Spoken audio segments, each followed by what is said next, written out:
Bismillah ar-Rahman ar-Rahim. In the name of Allah, the Beneficent, the Most Merciful. I'd like to welcome you, dear viewers, to another in our series, Contemporary Issues. Assalamu alaikum wa rahmatullahi wa barakatuh. May Allah's peace and blessings be on each and every one of you. In this segment of our program, we begin another topic. In the previous segments, we were looking at Islamic finance, Islamic banking, etc. Now we're going to have a look at what is referred to as Islam and terrorism, the issue of terrorism, where Muslims have been identified basically as the world's terrorists. When you use the term Muslim, people think terrorism. When you hear the word terrorist, you think Muslim terrorists. You know, if they don't put Muslim terrorists, then it's understood that you're dealing with Muslims. Terrorism. Really, this is a part of that ancient image which was promoted, a long time back. I mean, myself, in growing up, this was the kind of image that I had of Islam, before becoming a Muslim myself. That of an Arab riding in off the desert with his headdress flowing in the back, holding a Qur'an in one hand and a sword in the other hand. Either you accept this Qur'an or you lose your head. That this was Islam and how it spread. Violence. A violent religion. The reality is that, as we mentioned earlier, there's no forcing of Islam on anyone. Nobody can be forced to become a Muslim. Allah says very clearly in the Qur'an, La ikraha fi din. There's no compulsion in religion. So there is no real case when you go and look at, how Islam spread. You'll not find that it spread by military means. In terms of the Islam amongst the people. The Islamic State may have expanded its borders, but the people themselves, they chose Islam. What you find is, of course, there were military conflicts between Islamic states and the existing powers, whether it's Rome or Persia or India. However, after these areas were defeated and Islamic rule was established there, then the population gradually accepted Islam. They were not forced into accepting Islam. Muslims ruled Egypt, Palestine, Lebanon, and from the 8th century there was a sizable Muslim Christian communities which existed in all these countries for the past 13 centuries. Muslim ruled Spain for over 700 years and India for over 1,000 years, and the vast majority of the people of both Spain and India never converted to Islam. Yes, many of them did, but most didn't. So it was not something, forced on people. In fact, the largest Muslim country today is that of Indonesia, having over 200 million citizens. And not a single soldier, Muslim soldier, set foot in Indonesia. Islam spread there as it spread in Malaysia and the Philippines by trade. Traders came out of the southern part of Arabia, from Oman, from Hadramaut, and they traveled to these areas, and they traded with the people. They had been doing that for centuries before Islam, and they continued to do it after Islam. Of course, what happened was that the people noticed the difference between these people before Islam and after Islam. Islam guiding their dealings, requiring certain honesty in their dealings, etc., it caused a change in the outlook the people held of these traders, Normally traders, you're expecting them to be tricky, you got to be looking out for some tricks, what they're going to try to do, try to sell you something you don't really want, sell you something which is not really good product, etc., but they want more money for it. Whereas they found traders coming now who are honest. So if the product wasn't so good, they'll tell you it's not so good. If there's defect in it, they'll tell you where the defect is. They'll only try to bring you good things. Their profits may be less, but they are honest. This had a major impact on many of the people with whom they traded. Same thing when you find Islam spreading in terms of West African countries like Nigeria, Ghana, Senegal, Chad, Niger. It's all spread there through trade. It was through the trading process. People were impressed with these traders, wanted to know what their religion was, and accepted their religion themselves. This is how Islam spread. It was not spread by the sword. It's the reality. If we look at United States of America itself, you have anywhere between 300 and 500 people converting to Islam daily. daily across the United States. Where are the swords? Who is being forced to accept Islam? America, which, stands as a place of, freedom of religious expression, etc., etc. People are choosing Islam for themselves in huge numbers, and everybody recognizes Islam is the fastest growing religion in the world today. In America in particular, their numbers have, crossed the 7 to 8 million mark and constantly increasing. So the issue of Islam being spread by the sword is a false image. It is something, as I said, which is ancient. The Crusades was the time in which these kind of images were conjured up to try to motivate people to go and take over Palestine, liberate it from the quote-unquote infidels, who were the Muslims. But the real violence that came from the Crusaders. They're the ones who came in massacring people left and right all through what they refer to as Asia Minor, which is like Turkey, Constantinople, all the way down to Palestine. They massacred Muslims, not only Muslims, they massacred Christians and Jews. The Christians in these areas here didn't hold the same beliefs as the Catholics, the Roman Catholics. They had different beliefs, different ideas. And the Catholics came through and they massacred everybody. This was the reality.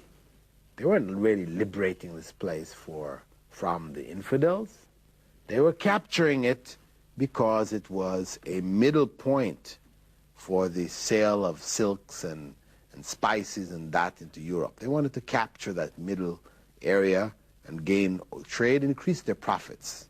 This was really the, some scholars have identified, it's been the real motivating forces behind the so-called Crusades. Well, alhamdulillah, they didn't succeed. Eventually Allah raised up Salahuddin and he drove them out, re-established Islamic rule in that area. And those who lived under Muslim rule lived under there, with proper care. They were taken care of. In Spain, when Jews were being driven out of Europe, everywhere out of Europe, they ended up in Spain under Muslim rule. Some of their greatest writers, philosophers, thinkers, Maimonides, etc., amongst them, they were there in Spain, in Muslim Spain. The Jews living there, they learned Arabic, etc. And you had Jews of Yemen, you had Jews of Morocco, Algeria, etc.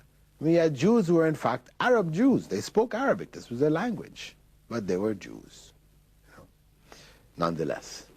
And similarly, you've had Christians, as we said, living amongst Muslims, large communities there in Egypt. Of course, there is some kind of friction which will develop, especially in these times, but Muslims have been very tolerant. They've kept within their borders huge communities of both Christians and Jews, as well as even in areas in India where they ruled over, pagans, yet they did not force their religion on the people. So the issue of Islam being spread by the sword is definitely false. Now the other issue of terrorism, which has been defined in by the American government as the threat or the use of violence to advance a political cause by individuals or groups, whether acting for or in opposition to established governmental authority. When such actions are intended to shock, stun, or intimidate a target group wider than the immediate victims. Now, this very precise definition, if we try to apply it in history, we find that it also applies to all of these wars of liberation. From the American War of Independence to the French Revolution, we can apply this here, So what we find is that where the society, has designated this as honorable, it's not called terrorism. Where they've designated it as dishonorable or it's against the interests of certain societies, then it is called terrorism. However, if we take one element, that of the killing of innocents, the bombing or the violence directed at innocent civilians, etc., this element is really the true element of terrorism. And this Islam is opposed to. It's opposed to it completely. It doesn't permit the killing of civilians. And if you look at the formation of the State of Israel, you find that it was Jewish terrorist groups like the famous Stern Gang, etc., which introduced this foundation for Israeli rule, Jewish rule of what they call Israel, which was originally Palestine. They got in there, they bombed, they blew up, they chased out, they murdered, etc., until Muslims cleared out of the area and they came in, brought their people in, and they expanded on that basis. But they are now considered to be, the good guys, and all of those were fighting to restore order, to bring things back to the way they were. These are now looked at as being the terrorists, the bad guys. Well, the so-called Muslim terrorist, which is a common phrase we said found in the media, is really, a deliberate attempt to distort the image of Islam. Because when you look at the IRA bombers, who used to put bombs in cafes and blow up places and people and all these kind of things, they were never referred to as Catholic terrorists, though it was a struggle of Catholics against the Protestants.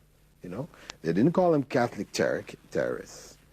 Similarly, when Timothy McVeigh, back in 1995, he blew up the CIA headquarters in Oklahoma City, they didn't call him a Christian terrorist. 168 people were killed. Though he was Christian and he was a terrorist, they didn't call him a Christian terrorist. Though he belonged to certain fundamentalist groups, etc., they didn't label him in that way. They just labeled him as a terrorist, right? But as soon as somebody with a Muslim name is involved in any of these kind of acts, then it is a Muslim terrorist. In fact, what may be in Arabic names, not necessarily Muslim names, may be used to refer to both Christians as well as atheists, as in the PLO, for example. You had a mixture of these, but everybody was now labeled as Muslim terrorists. Now, that, we said, basically is a misnomer. It is wrong. There is a double standard here. We don't call people Christian terrorists, but we will call them Muslim terrorists. So there's a deliberate attempt to distort the image of Muslims on a world scale.